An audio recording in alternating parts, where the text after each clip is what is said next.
NCERT class 9th exercise 5.1। इसमें पहला question है, निम्नलिखित में से कौन से कथन सत्य अथवा असत्य हैं। तो पहला क्वेश्चन है, एक बिंदु से होकर केवल एक ही रेखा खींची जा सकती है। तो एक पॉइंट ये रहा, इससे हम कई रेखाएं खींच सकते हैं। तो ये क्या हो जाएगा, अपने पास असत्य हो जाएगा। क्या है ये, असत्य है।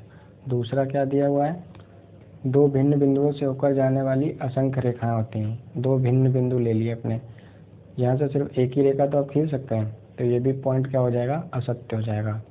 तीसरा पॉइंट क्या है, एक शांत रेखा दोनों ओर अनिश्चित रूप से बढ़ाई जा सकती है। एक शांत रेखा है, वो दोनों ओर अनिश्चित रूप से बढ़ाई जा सकती है, तो ये क्या हो जाएगा, सत्य हो जाएगा। फोर्थ नंबर क्या है, दो वृत्त बराबर हैं तो उनकी त्रिज्याएं भी बराबर होंगी। अगर ये वृत्त है कोई, दो बराबर हैं, ये पॉइंट है, यहाँ से यहाँ, इसे बोलते हैं परिधि। जो केंद्र है, केंद्र से परिधि तक की दूरी को क्या बोलते हैं, त्रिज्या बोलते हैं। आर से इसे डिनोट करते हैं, आर फॉर रेडियस। अगर दोनों वृत्त समान है तो केंद्र भी दोनों के जो रेडियस होगी दोनों की क्या हो जाएगी, समान हो जाएगी। तो ये पॉइंट क्या आ जाएगा, सत्य हो जाएगा। आकृति में यदि ए बी बराबर, एक अपने को आकृति दी है फिफ्थ नंबर में, ये दिया हुआ है ए से बी और इधर एक्स से वाई, पी से क्यू है, पी से क्यू है। तो बताना है अपने को ए बी बराबर एक्स वाई, और साथ ही दिया है ए बी बराबर एक्स और वाई के है, ये अपने को बताना है। जिसमें दिया हुआ है ए बी बराबर पी क्यू और पी क्यू बराबर एक्स और वाई, ये चीज़ दी हुई है और ये अपने को प्रूव करनी है। तो इस यहाँ से निकाल सकते हैं आराम से, ए बी बराबर पी क्यू है, पी क्यू की जगह क्या लिख सकते हैं, एक्स वाई। तो ए बी जो है वो एक्स वाई के भी बराबर हो जाएगा। तो इससे क्या है कि दोनों बराबर हैं, ये भी पॉइंट क्या हो जाएगा, सत्य हो जाएगा। सेकंड क्वेश्चन है, इसमें अपने को निम्नलिखित में से सब प्रत्येक की परिभाषा बतानी है। समानांतर रेखाएं, समानांतर रेखाएं इस तरीके से होती हैं, वे रेखाएं जिनको किसी भी बिंदु तक आगे बढ़ाया जाए और या फिर पीछे बढ़ाया जाए, वो एक दूसरे को काटती नहीं है, टच नहीं करती हैं। उनके बीच जो दूरी होती है वो बराबर बनी रहती है, उनको समानांतर रेखाएं कहते हैं। लंब रेखाएं किसको कहते हैं, यदि एक रेखा दूसरी रेखा को 90 डिग्री पर टच करती है, काटती है, तो उसको क्या बोलते हैं, लंब रेखा बोलते हैं।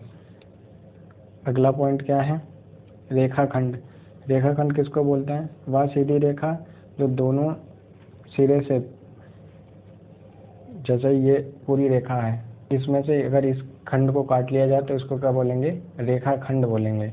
ये पूरी रेखा यहाँ से यहाँ तक थी, इसको अगर हमने यहाँ से काट लिया, मान लो ये ए है, बी है, ये पी और क्यू है, तो रेखाखंड क्या हो जाएगा अपने पास, पी और क्यू हो जाएगा, ये रेखाखंड। अगला क्या है, वृत्त की त्रिज्या।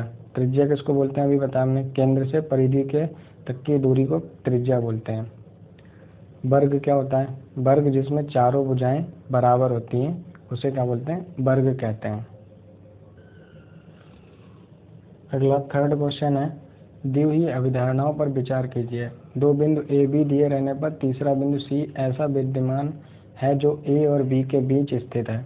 दो कोई पॉइंट है ए और बी, अगर इनको जोड़ते हैं हम, ये रेखाखंड है ए और बी, इसके दोनों के बीच में असंख्य बिंदु हैं, ये इस तरीके से अनंत बिंदु हैं, ठीक है। तो इन पर हम किसी भी पॉइंट को सी को ले लेते हैं, तो वो इन दोनों के बीच में विद्यमान होगा या स्थित होगा। सेकंड वाला जो इसका पार्ट है वो क्या कह रहा है, यहाँ कम से कम ऐसे 3 बिंदु विद्यमान हैं कि वे एक रेखा पर स्थित नहीं हैं। यानी 3 बिंदु हैं, एक कोई बिंदु ये ले लेते हैं, दूसरा ये ले लेते हैं।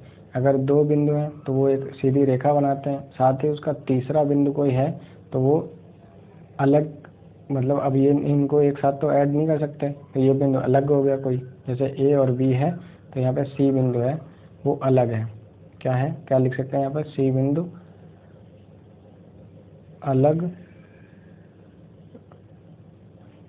रेखा पर स्थित नहीं है, इसलिए क्या हो जाएंगे, ये संरेख नहीं होंगे। संरेख का मतलब होता है एक ही लाइन पे हों, ए बी और सी अगर एक ही लाइन पे हैं तो ये क्या हो जाते हैं, संरेख।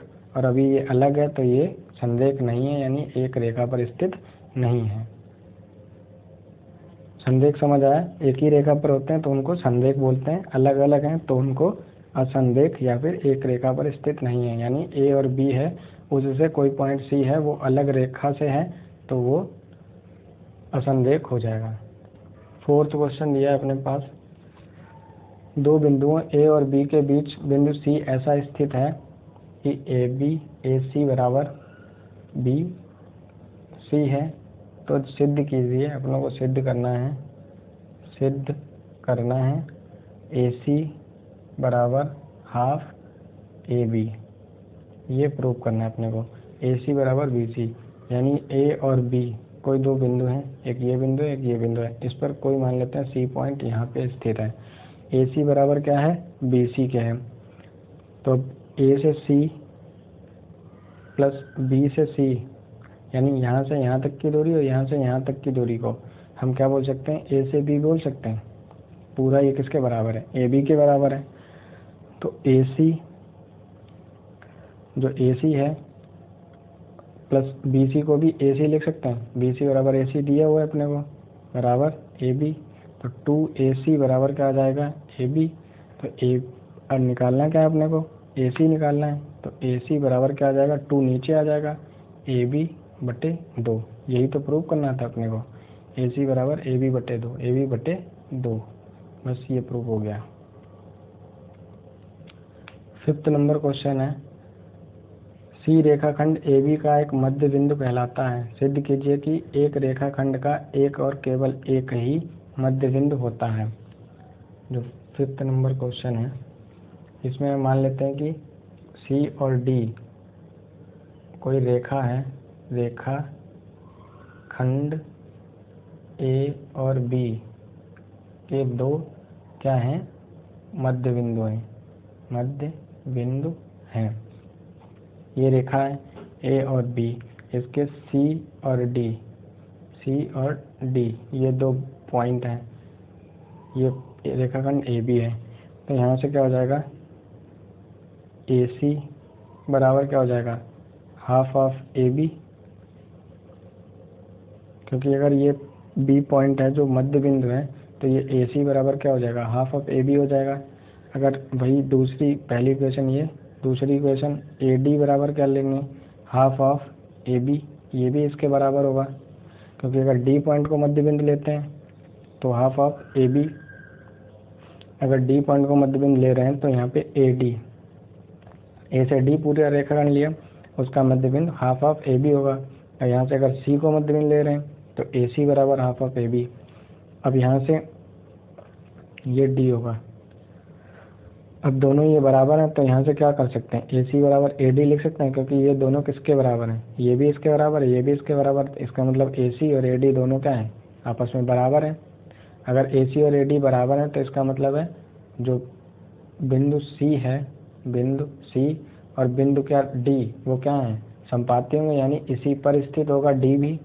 बिंदु सी और डी एक ही बिंदु पे क्या होंगे, एक ही बिंदु पर स्थित होंगे।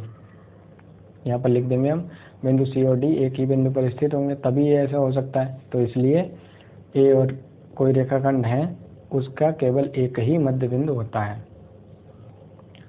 अगला क्वेश्चन है 6 नंबर, इसमें दिया है अपने को ये चित्र दिया है A B C D, A B B C और सी डी। ये ए सी बराबर क्या दिया हुआ है, यानी ए सी बराबर यहाँ से यहाँ तक की जो डिस्टेंस है वो किसके बराबर दी है, बी और डी के बराबर दी हुई है। अपने को सिद्ध करना है ए बी बराबर क्या है, सी डी क्या है। अभी पूरा फोकस करेंगे कि हमको लाना क्या है, ए बी लाना है। तो ए सी को क्या लिख सकते हैं, ये दिया हुआ अपने को ए सी बराबर बी डी, तो ए सी को हम तोड़ के लिख सकते हैं क्या, ए सी माइनस बी सी। भाई ये पूरा यहाँ से यहाँ तक ए सी, ये किसके बराबर है, ए सी माइनस बी सी लिख सकते हैं, ये किसके बराबर हो जाएगा, ए बी के बराबर। और बी डी को ही उसी तरीके से लिख देते हैं, बी डी को किस तरीके से लिख सकते हैं,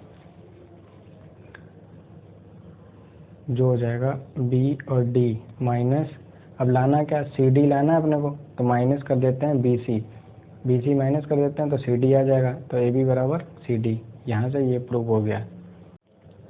7वां क्वेश्चन है, यूक्लिड की अभिग्रहितों की सूची में दिया हुआ है कि अभिग्रहित 5 एक सर्वव्यापी सत्य क्यों माना जाता है, ये बताना है।